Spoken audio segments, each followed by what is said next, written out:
with all due respect.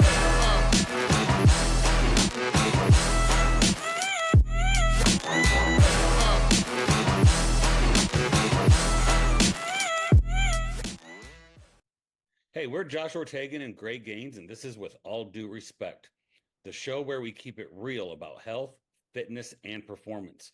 From weight loss to sports development, we're covering the conversations that matter. Follow us on Instagram at Phenom Fitness, PHNM Fitness, and visit www.phenomfit.com to check out our training programs, coaching, and gear built for real results. Let's get into it. Hey, ask Greg Achille to open her Riverside tab. It's open. Recording will begin as soon as they return. Their browser needs the tab to be in focus. Okay. Did that work?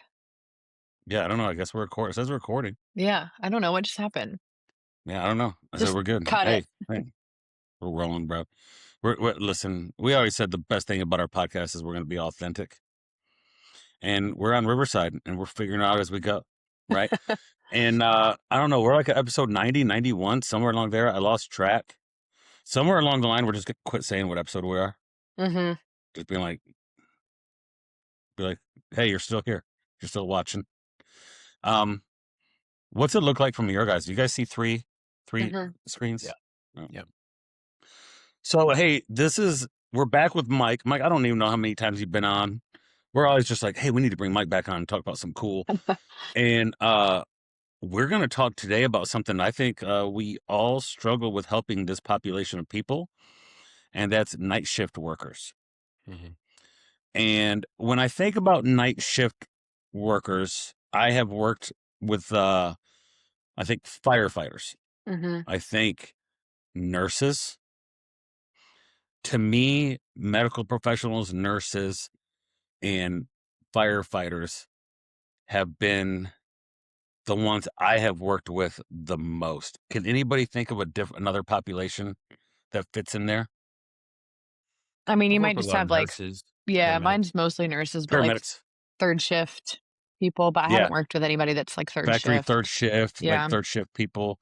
Oh, dude, man, I've worked with all. I had a nurse one time that was alternating by the month. Mhm. 1 month was night shift, 1 month was day shift, 1 Mhm. month was second shift, swing shift. I don't know how you do that. It's tough. And staying healthy. And I tell people what I've done, Mike, is I've worked with people and I was like, hey, you have your shift day and your non-shift day. Mm-hmm. We create two routines and you do it and you have a non-shift. And, for those who aren't familiar, firefighters go 24 on, 48 off. And some of them can work out on shift. I've had nurses that have fitness facilities that can work out on their break. And then you try to create a routine for the day after, and then a routine for the third day, and then they're back on shift. Mm-hmm. And the hardest thing about that for them is that second day is just crappy. Like the day after the shift is like they're just chilling, resting, getting stuff done. So I think this is the hardest group for me to work with. Because a routine, I mean, I coach almost all off routine. Mm-hmm. I tell people the number one thing we're going to do is find a routine you can stick to for 30 days. It is so hard to do that with that shift. And Mike, we've even had this conversation. And I don't know if you brought it to the table today, but you actually had a lot of stats of some of the negatives of working third shift. Mhm. And I've even heard you say that you've worked with people or you've talked to people on third shift where your recommendation is, I think you need to start looking at a different job. Mhm. Right? Talk a little bit about shift works. I had a guy comment right away. I posted on social that we were going to do this. And he goes, man, I haven't had a regular circadian rhythm for 17 years. Guy just posted it 30 minutes ago. He goes, I've been working third shift and haven't had a normal circadian rhythm for 17 years. As a medical professional, Mike, what's the first thing you think of when someone says, I haven't had a normal circadian rhythm for 17 years? Does this guy have sleep apnea or narcolepsy or something? Yeah. Um, Yeah. so that's like really far down the rabbit hole. But Yeah. I mean, my second question would be, what do you do? Yeah. Like, what's your job? Because maybe Firefighter, paramedic. okay, yeah. So in some lines of work, it's just the nature of the beast. And so in those people, it's kind of like if they don't want to change their profession, we've got to meet them where they're at and give them as many tools as they can. And not Mhm. every tool works for every single person. Okay. So that would be the type of thing to hash out with them a little bit. Yeah. When you say tools, and if someone's listening to this and they're like, hey, I'm working third shift, it is who I am, it's the life I got, or they're a night shift at a hospital and they're like, hey, the only shifts available for me to work are night shifts. When you say you got to equip them with tools, what kind of tools are you talking about? Well, I think the first is a person has to understand what is happening in their body, and then they can unpack and work backwards for how to cause or how to shift those changes that are taking place. And so the first thing to understand is that chronic sleep or shift deviations in terms of your circadian rhythm are what's classified as a probable carcinogen to humans now by the World Health Organization. So it's a class 2A probable carcinogen, meaning that over time it's likely that it induces cancer. And as we were chatting the other day, there's some very good data in nurses, specifically on breast cancer being induced with chronic shift work. So that's the one thing that we can kind of just set the stage with. In shift workers, there's an increased risk of these sort of diseases that are associated with errors in DNA replication and DNA metabolism, which is kind of what sets the stage for cancer. So all that being said, then kind of the next point from that is understanding sleep deprivation or sleep circadian rhythm shifts with shift work sets you up for increased inflammatory load systemically. There's good data. I haven't posted it yet, but I have it queued up to post here on Facebook amidst probably dozens of other studies that I have in my browser. I have like 17 tabs at all times of things that I need to remember to post. Yeah. Um, Yeah. so this is one of those studies that came out that showed shortened sleep or sleep deprivation is associated with higher inflammatory cytokines, specifically IL-6, TNF alpha, and then both of those will go to the liver along with interleukin 1 beta. Don't worry about any of these names, but the point is all three of those combined to form CRP. And that's what you can actually check on blood work. HSCRP, high sensitivity C-reactive protein. It's made in the liver when those three cytokines are high in circulation due to the immune system pumping them out because of something else. Sleep deprivation alone increases those circulating cytokines. As you have an increased inflammatory load in the body, that sets you up for increased atherosclerotic plaques all throughout the body. So in the heart, in the carotid, so you can decrease perfusion to the brain. So this could set you up for neurocognitive changes in the future, aka what we call dementia, which Mhm. could be a perfusion issue, lack of oxygenation to the brain. And so that's kind of the big picture you have to keep in the back of your mind. So why would somebody says, well, why does this even matter? Cool. So you can explain the biochemistry because you can actually measure those changes in the biochemistry. That's why it matters. The American Heart Association or the American Academy of Cardiology, one of the two, I can't remember, in the last 2 to 3 months here recently now has CRP as a routine screening marker for cardiovascular evaluation. That recently got added. So those guidelines are actively changing day to day, and CRP can go up for a whole variety of concerns. But if the shift circadian changes that are due to your job are setting you up for a variety of other chronic diseases, which is what kind of this inflammatory load causes, then you need to be aware of that. And a lot of times, especially in healthcare workers, we don't do a great job of taking care of ourselves. Mm. And so we take care of everybody else, but we don't really do a great job of doing our routine screenings or doing extra screenings to really figure out, is there something else lurking behind the scenes? We're going to wait until things get really bad, and then we're going to show up when things are kind of pretty progressed. So that would kind of be the first one or two things that people need to be aware of with shift work. Yes, it increases your risk for a whole litany of chronic diseases. That's okay. You're going to need more screening. You're going to need more in-depth evaluation, and you need to stay on top of it. Then on top of that, we can do later, we can do a discussion of kind of all the things with your lifestyle and then things that you can take both prescriptive and non-prescriptive. There's really only 2 drugs currently that you should even think about with sleep issues. They both are phase shifters, meaning they shift their circadian rhythm. They don't just dampen the brain. So these are not benzos. I am team no Ambien. I am team no trazodone. I don't write Okay, that meds. brings me up, bro. You remember when I took a screenshot of my phone and sent it to both y'all that I was getting ads for sleep for Yeah. trazodone? Yeah. And I'm like, why am I getting targeted for trazodone? Yeah. Right. And it was literally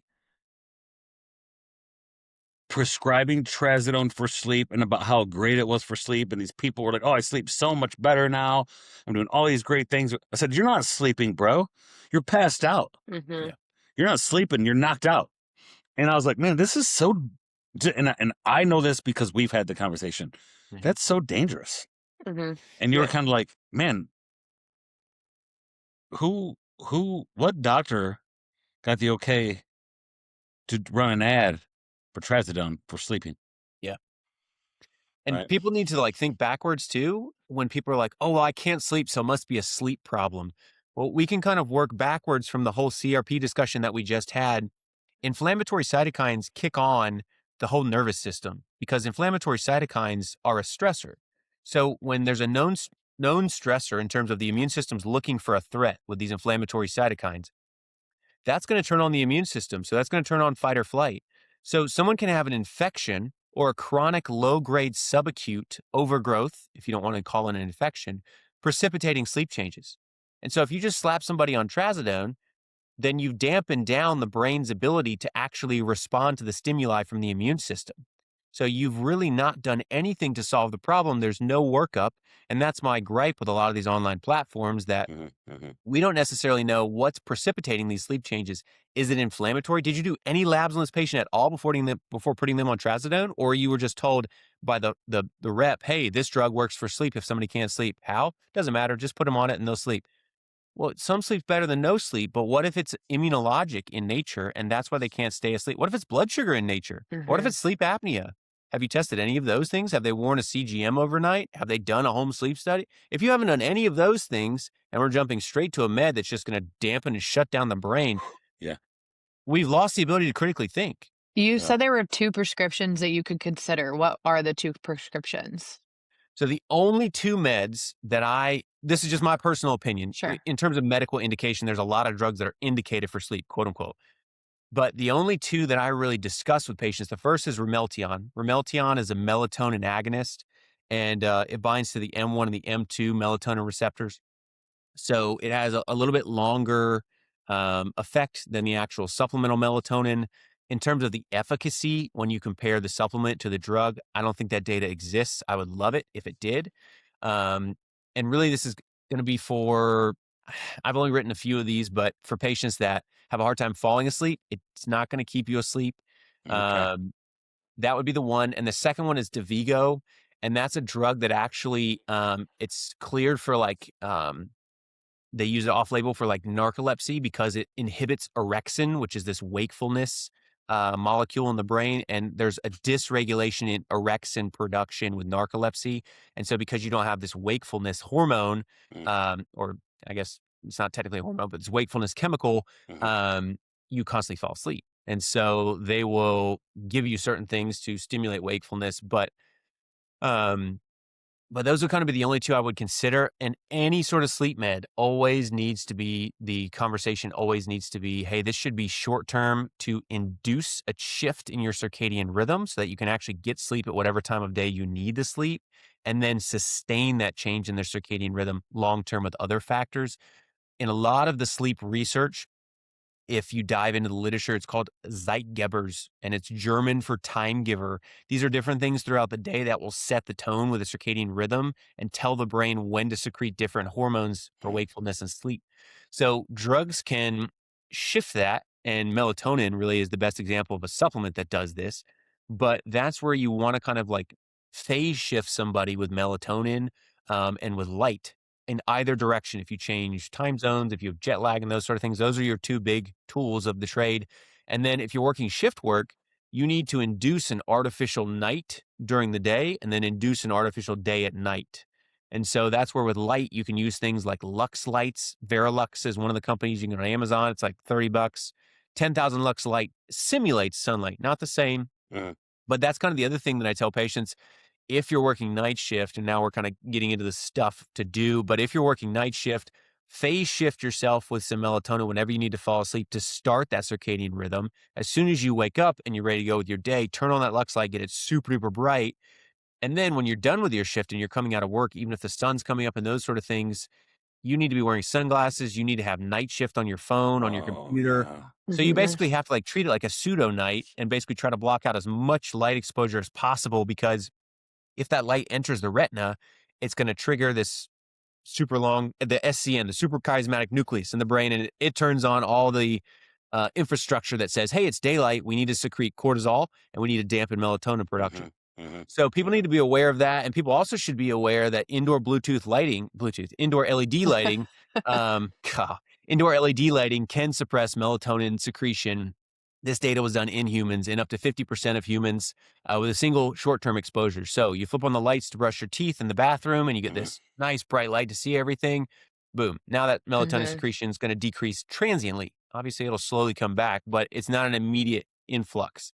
So those are some like big ticket items that people should be aware of. I would not even consider anything prescriptive early on. You need to Yeah. hammer home all these other things. And if you go on Up to Date, the resource for anything medical, it's going to tell you at the top of they have all these flow sheets. At the top of the flow sheet, it specifically stipulates that pharmacologic intervention is not step one with No. insomnia and Mhm. with poor sleep. So, and there's especially in shift work, there can be a certain component of psychological stress of the lack of sleep that can sometimes precipitate more lack of sleep. People will wake up and think, oh, I've only been asleep 3 hours. Yeah. Now I'm going to be awake for the rest of the time. And there's a really good training program for the brain called CBTI, Cognitive Behavioral Therapy for Insomnia. And it's self-paced. You can do it at home. It's an app. I think it's like $6 or $7 a month. It's not Mhm. expensive. But that would be another thing just to kind of help rewire that circuitry and kind of help calm down the brain as well. So It for sounds like to me, good. no, you can go. I have a question. It sounds like to me that if you're a shift worker and you have to work shift, that you can use a combination of your environment and melatonin a little bit. Now, this is one thing I've done with melatonin, and this is because of you.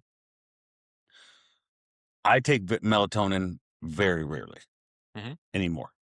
It used to be like I took it every night. I took melatonin every night. And I would literally take it as I'm getting into bed. And now I take it like if I'm gonna take it and I know I really need, I had some poor sleep back to back, or I remember one night um the battery in our smoke alarms went out, Mm. and like 3 o'clock in the morning was blaring. And so I have all the lights on, like I'm trying to change this thing. And so the next day I took my melatonin like 2 hours before I went to bed. Yeah. Because you said you want to work it with your right. So I don't use it as much. Yep. Just from talking to you, like I became reliant on melatonin, like I have to do this, right? Um, Melatonin and a mixture of the environment, they can mimic, or at least try to mimic with blackout lights, sunglasses, at least try to mimic a normal circadian rhythm to the best of their abilities if they work night shift. Now, if they do this, are you saying melatonin should be a regular routine thing for this person? There might be a consideration for long-term use in this population, at Okay. least low dose. The first thing I would say about melatonin is there's no data in humans showing that it downregulates your own production. That's the first thing people should be aware of. Oh, There's okay. no data. There's zero data. There's no data in pediatric populations. There's no data in adult populations. That's funny. That's Uh, something I've said normal because I thought it was normal. I thought, hey, well, if we take too much melatonin, we're probably not going to, It because it is a makes sense. hormone. Yeah, it is a hormone. So we get the idea that, it's a negative feedback cycle, just like many Yeah. other hormone Yeah. cascades. But there's no good data showing that chronic usage downregulates that. Now you can take super physiologic doses. I don't know off the top of my head a normal melatonin production, But I know that once you get upwards north of, I think it's 3 milligrams is when you're starting to get super physiologic, greater than the Okay. amount the body normally makes. Well, I see 10 milligrams. I see 10 milligrams of melatonin though. And that's not a bad thing that there's newer data now actually with really high dose melatonin. I'm talking like 80 to 100 milligrams being used in certain oncology situations. This is off label. This is not standard of care. This Yeah. is just some newer data that's coming out. Melatonin at a super physiologic level actually is a extremely potent antioxidant and downregulates kind of oxidative stress. And so that's the other thing too with oxidative signaling and stress. Think of it like a seesaw where you have pro-oxidants, antioxidants. One downregulates inflammation, the other upregulates it. And so you need this balance on both sides. You don't just want one or the other. And so with sleep deprivation, it generally will induce more oxidative stress because sleep deprivation is kind of a pro-oxidant, it's pro-inflammatory. Yeah. Yeah. So melatonin may have a little bit of a balancing phenomenon in these people when they take it Okay. chronically. I would say most people should start low and slow. I encourage people to try liquid melatonin for 2 reasons. The first is you can figure out the lowest efficacious dose. And so I tell patients, take a couple drops and wait about 10 minutes. If you don't fall asleep, take a couple drops and just make a rough mental note of how many times you did 2 drops or 3 drops. Figure out the next day how many you need. I've had some patients that they fall asleep with 100 micrograms and other patients it's 2 milligrams. So there's some Okay. fluctuation there. And then the other reason I like the liquid is if you wake up in the middle of the night and you're really sensitive to melatonin, you took 1 drop to fall asleep, but you wake up 2 or 3 hours later. There's other things that we can talk about that can help sustain sleep. But if you haven't figured out what the cause of you waking up is in the middle of the night, you can put a drop or 2 of melatonin in a little bit of water, take a couple sips. So that really decreases the dose. Let's say a drop is 100 micrograms. You can put a drop in water, sip it, you might get 10 micrograms or 20 micrograms. And you can do that as well instead of just putting the drops on your tongue. You'll know you took too much if you're groggy the next day and the grogginess is sustained throughout the day. If you're a little groggy when you wake up, it wears off in 10 or 20 minutes, no big deal. Mhm. So that might be a consideration in this sort of population that they not only get the oxidative stress reduction benefit from melatonin somewhat, but you may also find that long term, you can at least reinduce that circadian rhythm if they can't get the room totally blacked out with blackout curtains or something like that. Light comes in and it wakes them up. I always encourage folks to use a blackout mask or blackout curtains. Okay. And I know of actually an ER doc that I worked with. He built a room in his house specifically for working swing shifts and night shifts to where he put sound dampening in the walls. And he had Wow. the mechanical blackout curtains that would slide Yeah. over the Yeah. windows and Yeah. they were timed. So then basically after a certain amount of time, it would open up and let light in and close.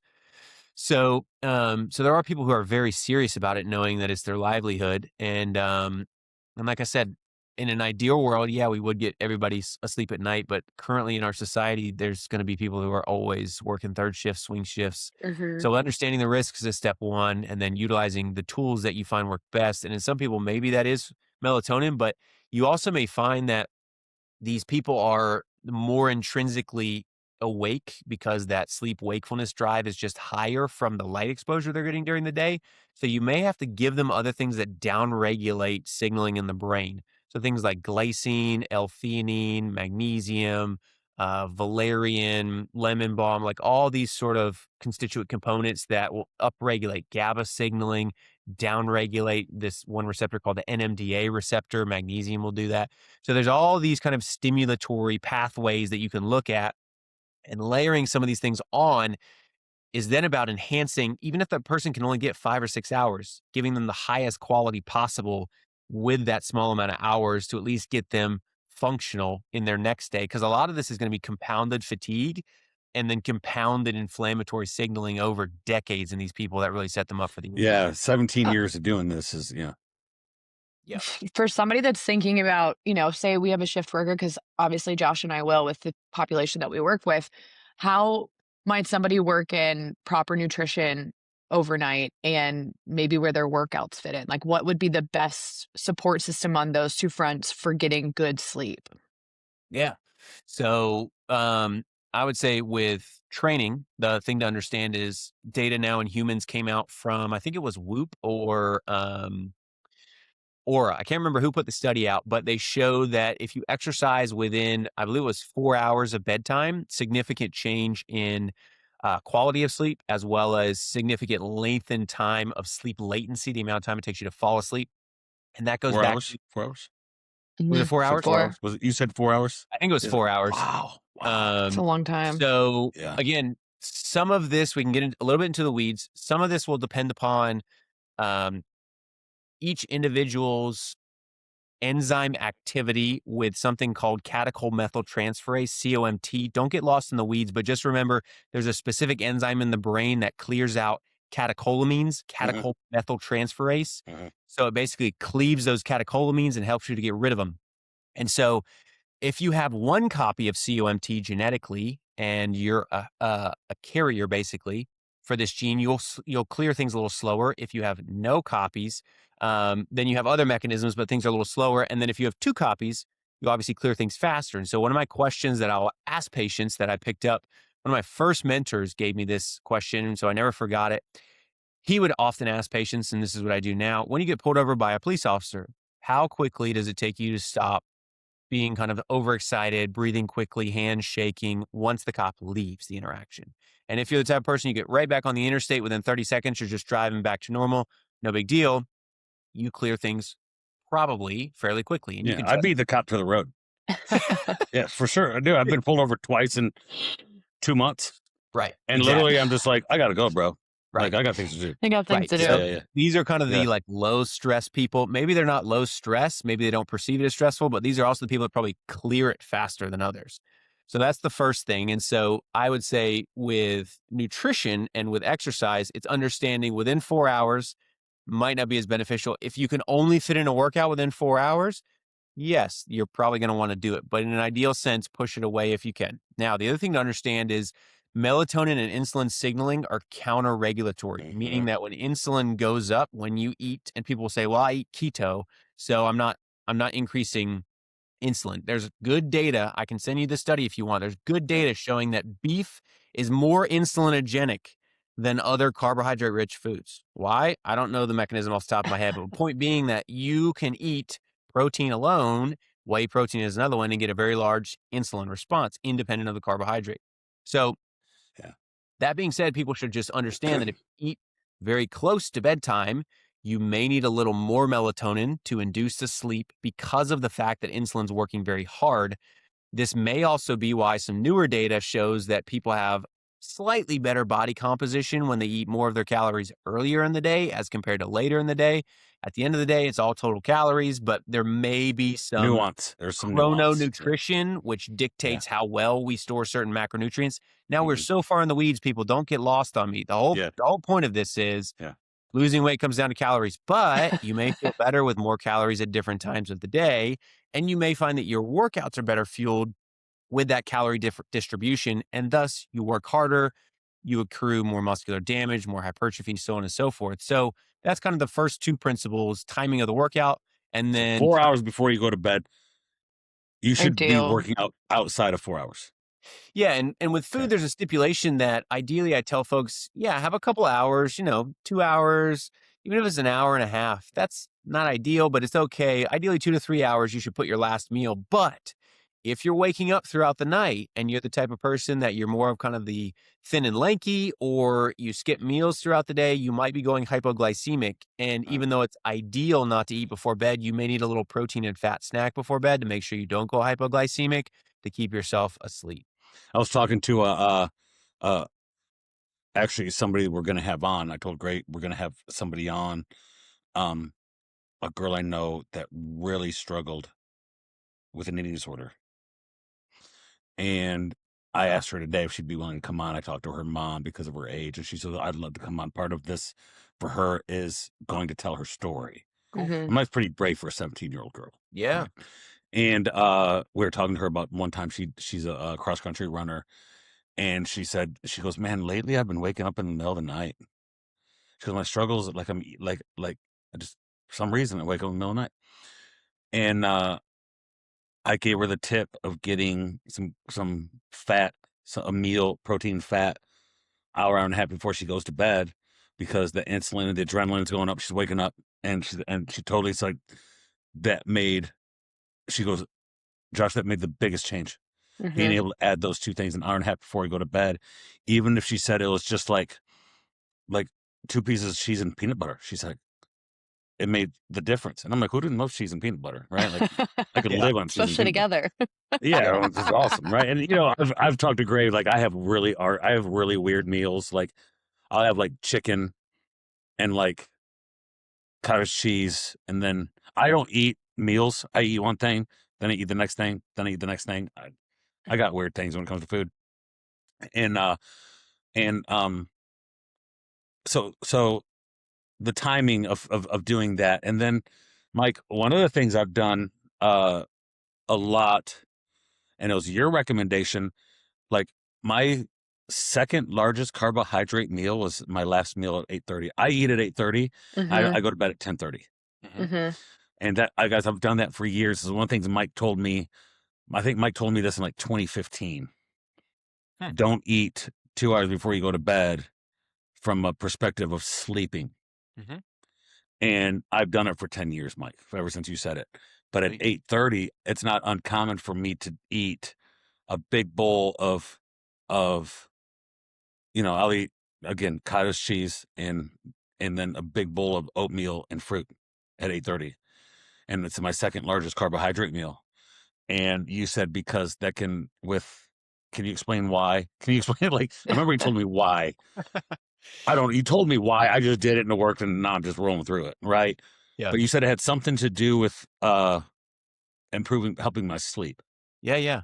And carbohydrates in general are going to increase, good data showing that they will induce more of this parasympathetic response. Eating in general pushes us more parasympathetic, and that's kind of the nap after lunch that everybody wants to take. A lot of Oh, people skip breakfast, that's grab right. some caffeine, and then they hit lunch, and they're like, "Oh, it was just what I Yeah. had for lunch that made me so sleepy." And it's like, yeah, or maybe you just now actually fueled your body, and it has a chance to relax from running off the caffeine. And so there's good data in some people that are a little bit more um, carbohydrate sensitive. I won't say insulin insensitive, but just more sensitive to the effects of carbs, that those people tend to do a little better with a carb heavy meal at dinner to actually induce more of this parasympathetic state.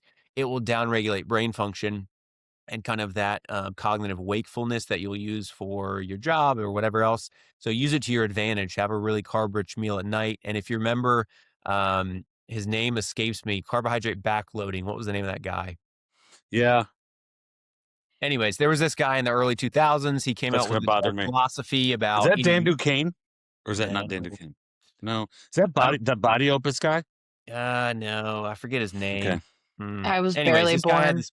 Yeah, shut up. Yeah, he had this philosophy that basically you eat low carb throughout the day, and then you eat cheesecake for dinner and all this other stuff, and you basically just carb a load essentially at dinner, and you sleep super great. So, anyways, if you're the type of person who is more robust in frame, you will find yourself probably slightly more sensitive to the carbohydrates. If you're fairly lean and lanky, um, you can probably eat carbs all day long, and it's not going to affect you, and you're very insulin sensitive. And so as a result, you probably need more carbs and more snacks. So all these sort of principles are dependent upon each individual person's metabolism and how their system tends to run best. So they're just principles to play around with. Like I said, it's figuring out what tools go with you best, depending upon your lifestyle.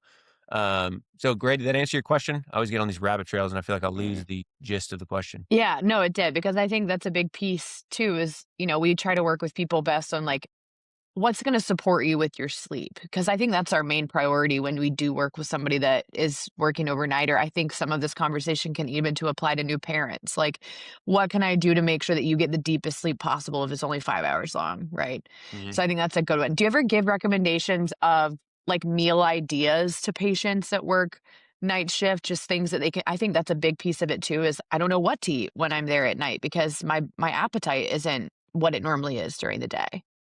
Yeah. And that's another big component that basically when you flip this circadian rhythm, your body, if you've noticed, when you eat in a regular fashion, a fairly scheduled fashion, when you intrinsically shift that circadian rhythm, even for a single day, like on the weekends, I've found that, like, for example, if I sleep in till 8 or 9 o'clock, I'm just not hungry the entire day. But if I eat breakfast at 6 o'clock when I normally get up for work, then I get hungry the whole rest of the day. So it's very interesting that you'll find yourself getting hungry at set times of day you typically eat. And that can be induced or it can be repressed, meaning that like if you want to get used to fasting, you'll train yourself not to eat until noon, and then you'll eat in that 8-hour window. And then over time, you won't get hungry for breakfast. Same way you can then induce that with if you start eating 6 times per day. So with some of these people, it's understanding it is a trainable phenomenon. The body is going to expect food at a certain time of day. It will upregulate digestive processes. But you may find that over time, early on, you have to eat smaller meals at those times that you want to be hungry. You may trial a little bit of digestive support, just like basic digestive enzymes. Nothing fancy. I'm not talking any specific brand or anything like that. But you may find if you're the type of like larger individual, like just a big dude, 250, 260, and you need a lot of food, and all of a sudden you're starting to work nights and you're not hungry, that may be a component. And then you may find that too, you have to do a little bit of liquids or you have to do some grab and go bars when you're there. The key is to remember with big picture here, it's that phase shifting somebody's circadian rhythms of flipping their rhythm to where they're awake at night and then trying to sleep during the day is a chronic stressor. So the biggest way that you can control regulation of that chronic stressor is steady oxygen to the brain and steady fuel. So keep blood sugar balanced, make sure you don't have sleep apnea as priority number 1 for the hypoxia piece, and then make sure you're not skipping meals. Now, if you're a more robust human, like I was talking about, bigger frame, you're more of the mesomorph, you put on muscle easily, you can probably a little bit during the day. And I worked with some of these people in the ER. They would not eat for a whole 12-hour shift, and then they would come home and eat, and then they wake up after their sleep, their nap, whatever it was during the day, and then they would eat once, and then they come back in for the next shift. I would physically be on the back in room 3 in a stretcher if that was me and I tried to skip meals for a 12-hour shift. I can't do it. Like when I was in surgery, I would have 3 protein bars in my pocket all the time, and the surgeon would be like, "Man, you're just a walking protein machine here." But that was what I had to do. Right. And so that's where people, if you know this is a chronic stressor, priority number 1, and then priority number 2 is steady oxygen, steady fuel. Then from there, we can build upon that. And so big ideas for people is like, think about just grab and go protein sources. Beef jerky, protein bars, have a pre-made powder, protein powder of some kind, and they make these little Tupperware containers, that are just like the sauce containers, the small ones. Put a scoop of protein powder in there, throw it in your bag. Then you've always got at least a little something with protein. Have a couple pieces of fruit there with you. These sort of basics, have a bag of nuts. You have all that stuff like in your bag with you at work. I've only got 30 seconds as I walk by my bag. Grab a handful of nuts, keep going down the hall, whatever you're doing, or I'm in the back of the truck. So those are the type of things that I would always encourage pretty much anybody to do, regardless of where you're at, phase of life. I just think people need more readily available protein sources and easily consumable high fiber and healthy fat sources just across the board. That's kind of what I've always told clients is like your 12-hour shift that you're working overnight is not necessarily the time to have a full meal because you don't always have the time to have the full meal. So I'm like, do what you can before you go to work, do what you can after you go to work. But in the middle, you're just going to have to do snacks that are readily available because most people don't have time to sit there and have a full course meal. We've constantly, as I think about it, good. I was just going to say, we've constantly talked about how, this is a stressor, right? That's always a huge word is the word stress. Yes, it is a stressor. It is a stressor. But I mean, getting sleep in general is not a stressor. Work itself is a stressor, so. But then third shift or firefighters, law enforcement shift, it's a whole nother stressor. Right. Exactly. And what's crazy, and I know you've heard this, Gray. I think the people I get concerned about the most are the ones that go, so, okay, I remember before I started paying attention to sleep with my Oura ring, I was like, I don't need an Oura ring. I get good sleep. And then I got an Oura ring and started looking at data and like, man, it's really not that good. And I was like, I probably need to do something here. Or we've all heard this too. I can drink coffee and go to bed.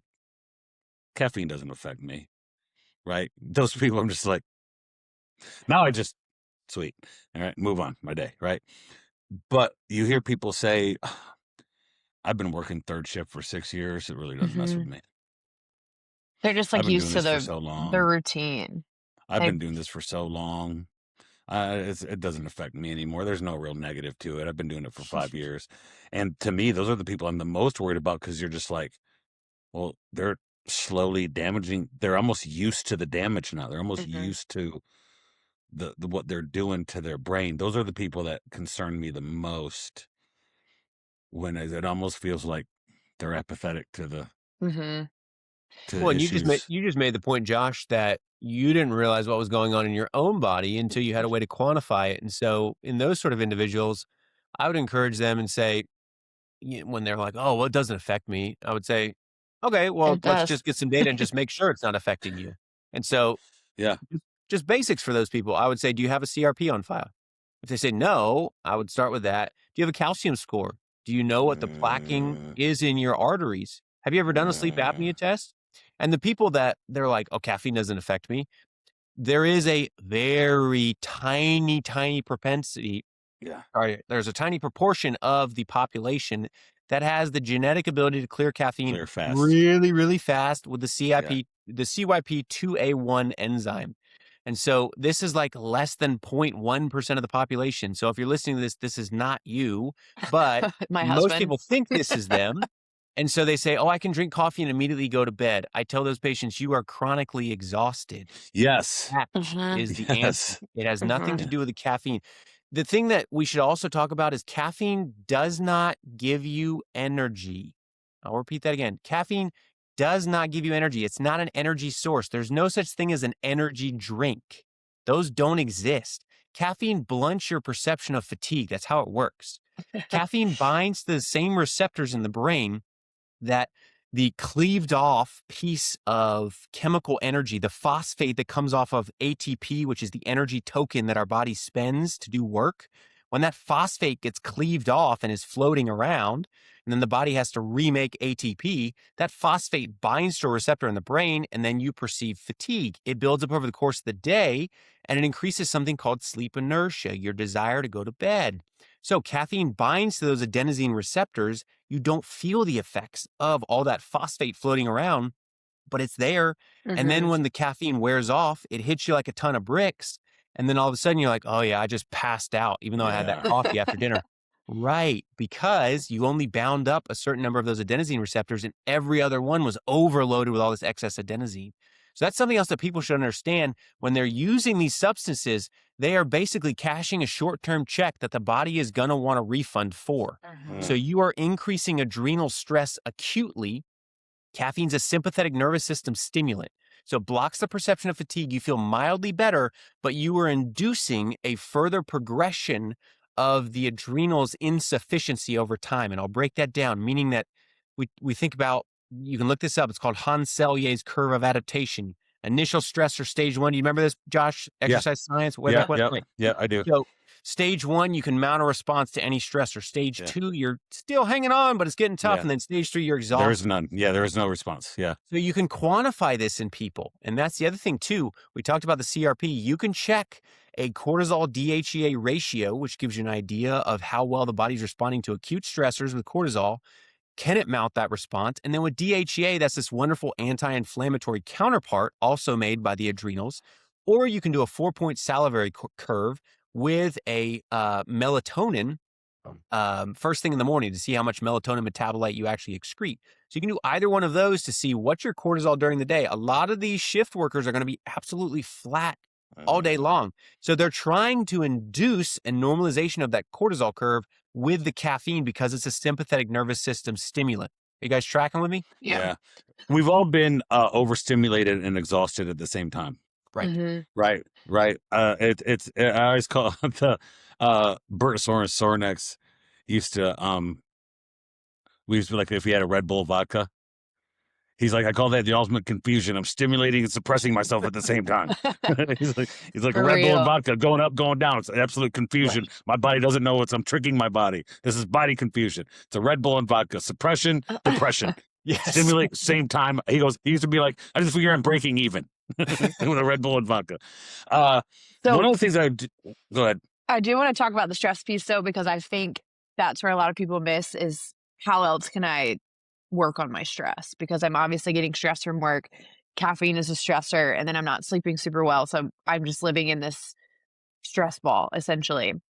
So how would you tell somebody to handle their stress or manage their stress outside of that? Like, what is the recommendation that you'd say? I know light's a piece of it, sleep's obviously a piece of it, but what are some other helpful things that somebody could do?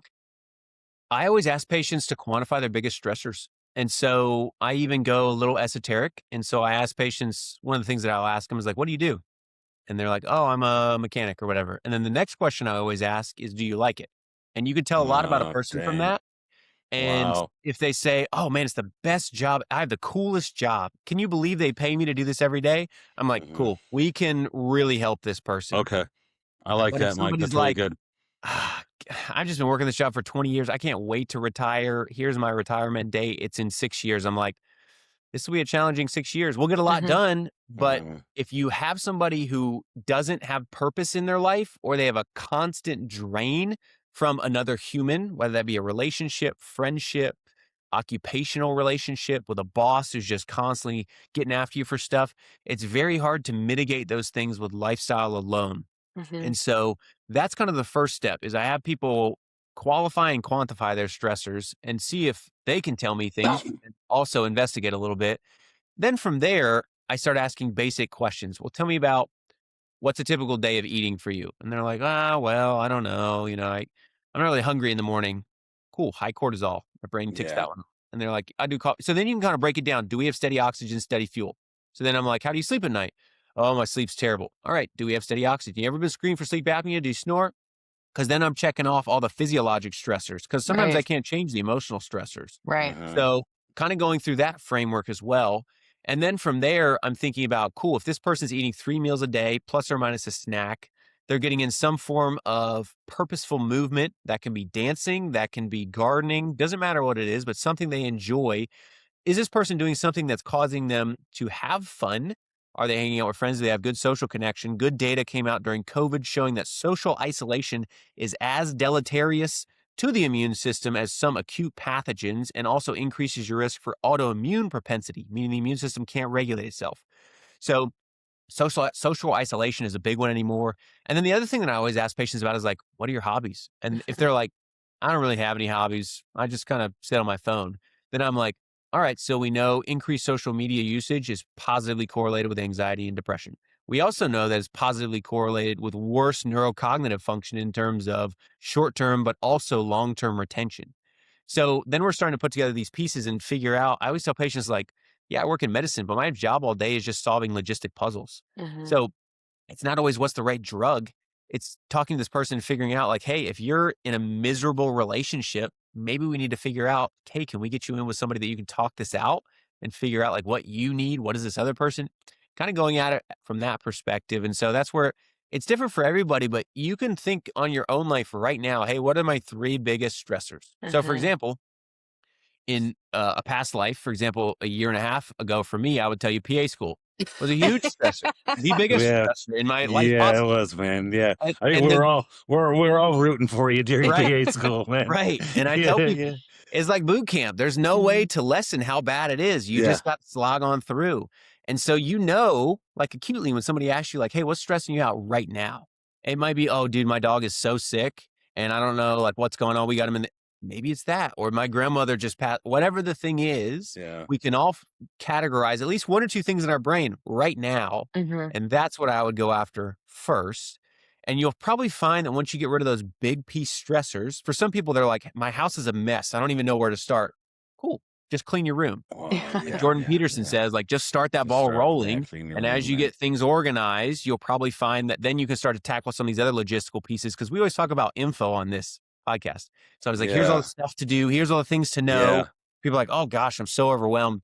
Once you start to get those big rocks out of the way, you'll probably find those little things fall into place because your brain isn't eating up 80% of its working memory to solve that one thing. Yeah, Mike, you bring up something that's really important. And goes beyond shift workers. Asking them, that's probably something I should do more often when I start working with people. Hey, what do you do? Do you like what you do? Yeah. Because what they're looking for me is to come up with a Band-Aid to give them a nutrition plan, a diet, and exercise because they think that's going to fix the problem. And because a lot of people do, and there is such a thing as health stress, health anxiety. There are people out there. And Mike, I had a client recently, and I talked to you a little bit about him, that the calcium score, CAC score, was high, genetically high. And this is a guy I trained him in high school, trained him in college, and I love him. I love his family. And when he reached out for me to help, I was like, let's dig down deep into this. Special needs child, severely autistic child, I believe. Special needs, 2 other children. Travels 2 to 3 days out of the week, like a high performing job. Like you got to be ready for his job, right? And he had a high CAC score. And the first thing he came to me was, hey, man. That's a calcium score, by the way. You should, just so people know what you're talking about. It's a calcium, calcium score. score. Picture the arteries, how much plaque's in the arteries, just so people know. Yeah. And it was high. It was a high calcium score for his age. And he's like, hey, man. And the first thing, like, I felt him say this. He goes, hey, man, I need to be around for my family for a while. Like, I can't die of a stroke or heart attack at 40. I can't leave my wife with this. And it was giving him incredible stress that this one score. So he looked at his diet. He was eating minimal calories, high intensity training, bad sleep, HIIT training, tons of high intensity lifting, sprint work, high stress job, stress at home, taking care of a child, 2 or 3 days gone a week, just 2,100 calories, 2,300 calories a day on a dude that's 200 pounds, training as hard as he can. What else did we deal with? Low fat. So what is, and super low cholesterol. Well, what's cholesterol connected to? Right. Testosterone. T levels low. But we bumped his calories slowly over time to 3,000. Cut him back to 3 days a week lifting. 90 minutes to start, 90 to 120 minutes of zone 2. Nice. Got an Oura ring. Built a sauna in his home. Oh, wow. Right. So he went all in. And he's made all these changes. And dude, I'll be honest with you, the best thing that he did is he got a cardiologist workup done. Cardiologist spent 40 minutes with him. Wow. When's the last time we heard a cardiologist telling him, hey man, this really isn't that big of a deal. You're incredibly healthy. Keep doing what's the guy you're working with nutrition is. And this score is not a big deal. You're not going to die because of this score, because everything else you have going on is so superb. That's so on point. You controlled every other thing. That he said the biggest thing he got from everything we've been working together is, I'm just not going to die. This isn't going to kill me. And he was so high stressed, man. And just, we went through the process. First thing he did was he got all his blood work through your blood work place. Got all, I said, buddy, I need you to go get all your blood work done. All of it. And we're going to check out and see what you got going on. Just coaching him on how to manage stress and taking less stress away from lifting. Dude, he's got sleep scores of like 91 now. Nice. That's incredible. And it's a great story. He's gained like 8 pounds, but he's still got abs. He's eating 3,000 calories a day. Nice. He's like, man, he goes, I'm just like a full-time job eating. Fat is up to like 90, 100 grams a day. Lifting 3 days a week, not as intense. No HIIT training, none. And the rest is long, like cardio, like zone 2.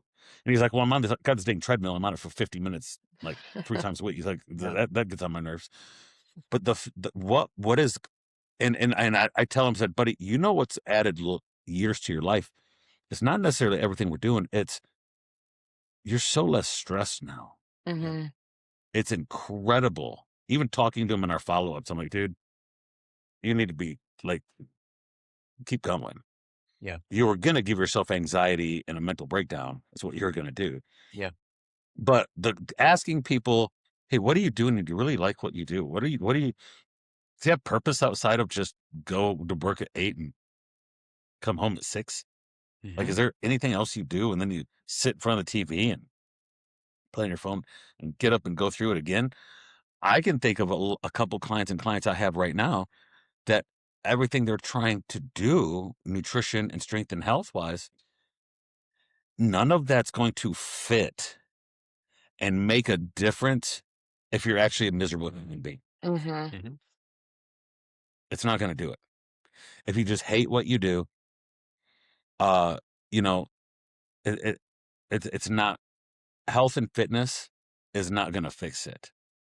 Now, it can help you become more resilient, but like, man, going to the gym and following your protein and it's not going to fit. It's not going to take care of an empty soul, right?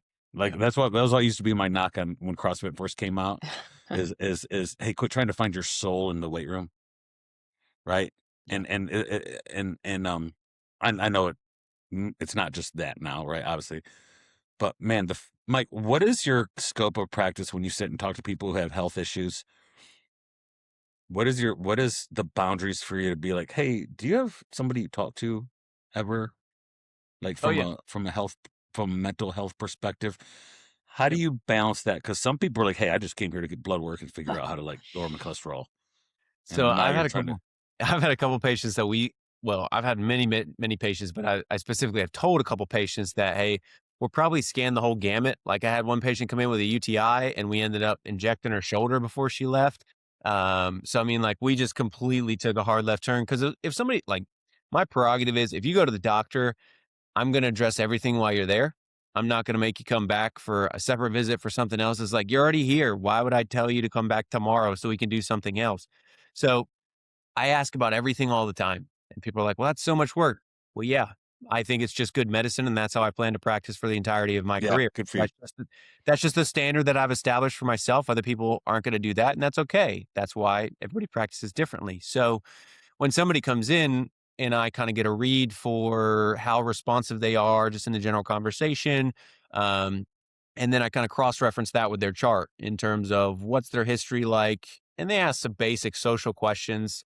Then you can kind of get an idea for, this is a 75-year-old female. She lives alone, and she's coming to me because she's complaining of fatigue. Well, is this really fatigue? And then we got to do a dietary, and then if you check all those boxes, then it's like, have you really thought about kind of what you're doing, like outside of just kind of staying at the house? Is there anything you want to get into? And then we kind of broach into that other subject, and that kind of gets us into maybe we should talk to somebody about this. And for other people, it's not about talking; it's getting them set up with the right resources in the community. Some people are like, I want to get active, but I don't know where to start.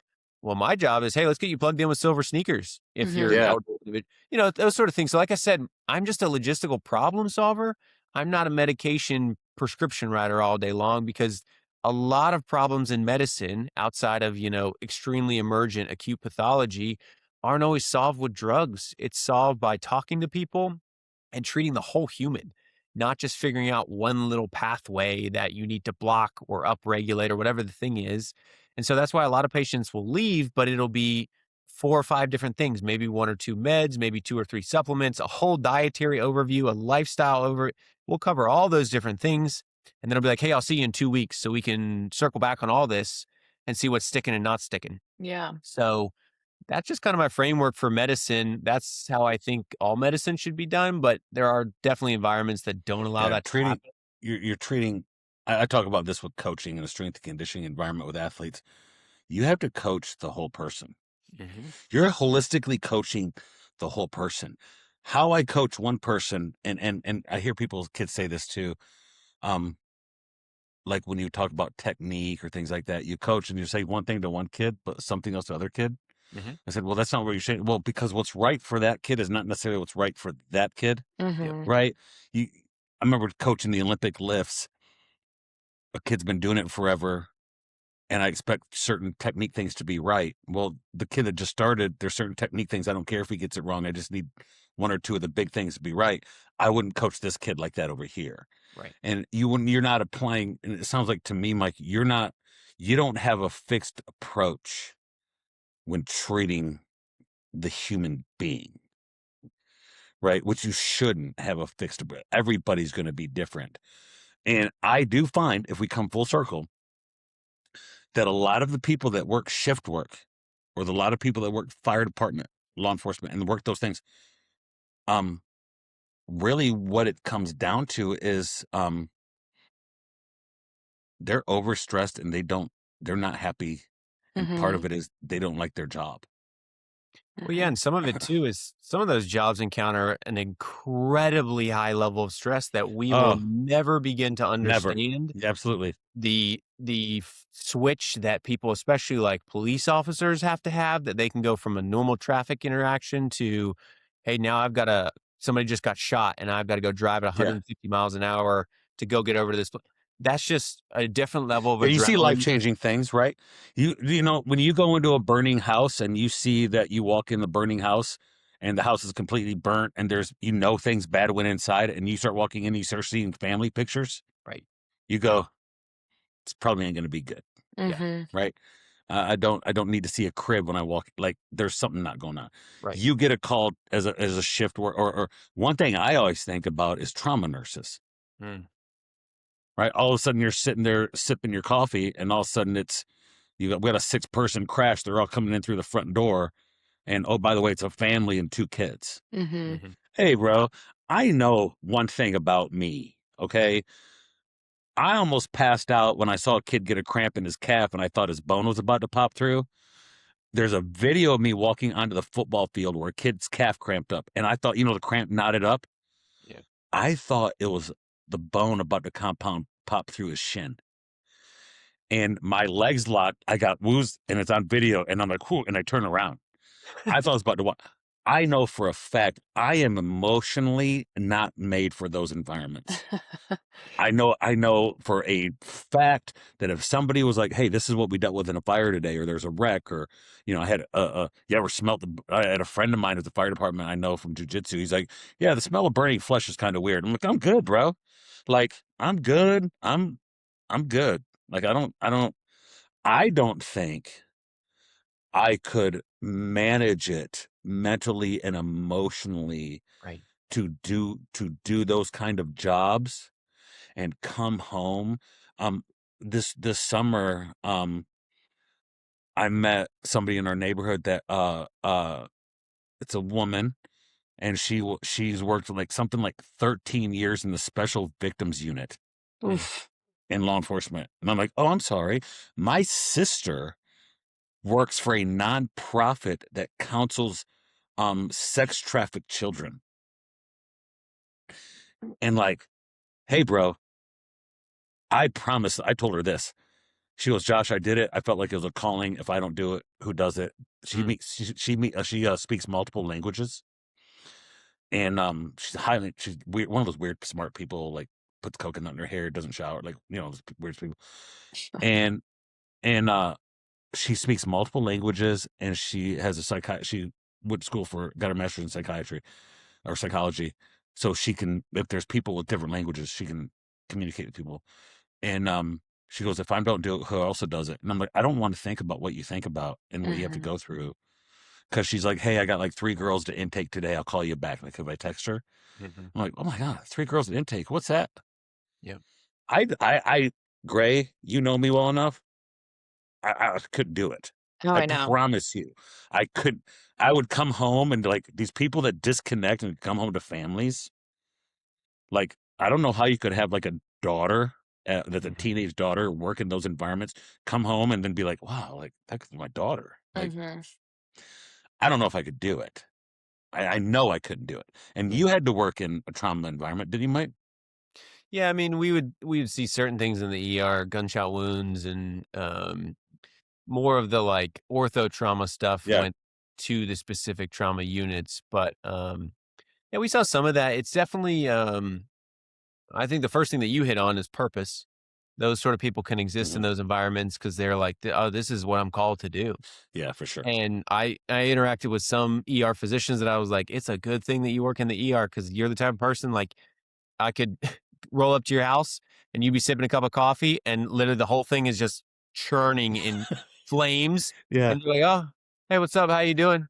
Oh, that? Yeah, no problem. We'll fix it later. Like that's the type of person they were. Like, dude would be like, his O2 sat's like 83 and his heart rate's like 120 in like room 3. And I'm like, hey, Dr. So-and-so, yeah, so this guy over here, he's not looking too hot. And he kind of will turn around and look at him. Oh yeah, that doesn't look so good. Okay. well, what do you want to do? And I'm like, well, that's why I'm here. Actually, I would love to discuss it further. That's just how relaxed they were. And so those are the sort of people you want. But I do think there's a certain level of acquired Exposure. dullness. Yeah, I think acquired exposure for sure, that everybody has their thing in medicine. Like, I worked with one preceptor, his thing was feet. Like, he won't deal with feet stuff. So like when stuff came into the ER, he was like, ingrown toenail, yeah, I'm not picking up that patient. Sorry, I just can't do it. And so like my thing is like vomiting. Like if somebody's vomiting, I'll be like, here's the bag. I got to step out. Once you get done, I'll come back. You're vomiting. We're all vomiting. Right. Yeah. So like you acquire the ability, then now it's kind of like I can be standing next to somebody like eating a protein bar and they're just like puking in a bucket. And I'm like, all right, yeah, well, let me know when you're done and we'll get you some Zofran. So like you acquire this ability to be exposed to it. So I think that's some of it too, that probably I encountered some patients. There's still patients that just with their work history occupationally for the FBI or for the military, that I tell them, I'm like, look, because some of them, they're so nice that they're like, look, I'm really sorry that like I'm dealing with all this and you have to put up with it. And I'm like, man, I'll be honest, like I don't always know how to help, but I'm going to keep digging and do whatever I can to help you, because you have encountered and spent way more of your life trying to help people and help this country than I could possibly imagine. And so they're those sort of people that they're very selfless, they're very giving, and I don't even know that they sometimes register how much is affecting them like internally until they're 20, 30, 40 years into it, or they retire and they're like, man, that's some weighty stuff. Yeah. In jujitsu, we had a guy's visit from Fort Jackson one time, and he's like, hey, if you roll, just watch for my left shoulder real quick. If we roll and you like bendy, I'll just tap. I mean, what do you have? He goes, I still have a bullet in it. Oh, man. And I'm like, okay. Yeah. Like, there's a story there, but I'm just, okay, fist bump, let's go. I just stay away from your shoulder. There's a bullet in it. All right. So, hey, man, I appreciate you coming on. What I love most about our stuff is I hope we help shift workers, but there's something in here for everybody. We're going to continue talking, Mike. We're going to still continue to do our best to share your content and get people in Greenville to see you. We have all your content information. I share the lab stuff with people about seeing you. We've had some people that have come already, and very grateful that you share your information. Very grateful for, like I said, my buddy of mine that saw that cardiologist that spent 40 minutes with him. I mean, that's the closest. I said, buddy, you're so lucky to have somebody who sat 40 minutes with you to do that. So, hey, man, we appreciate you coming on, and everybody go eat dinner. Yes, dinner time. All right. Bye. Bye. See you.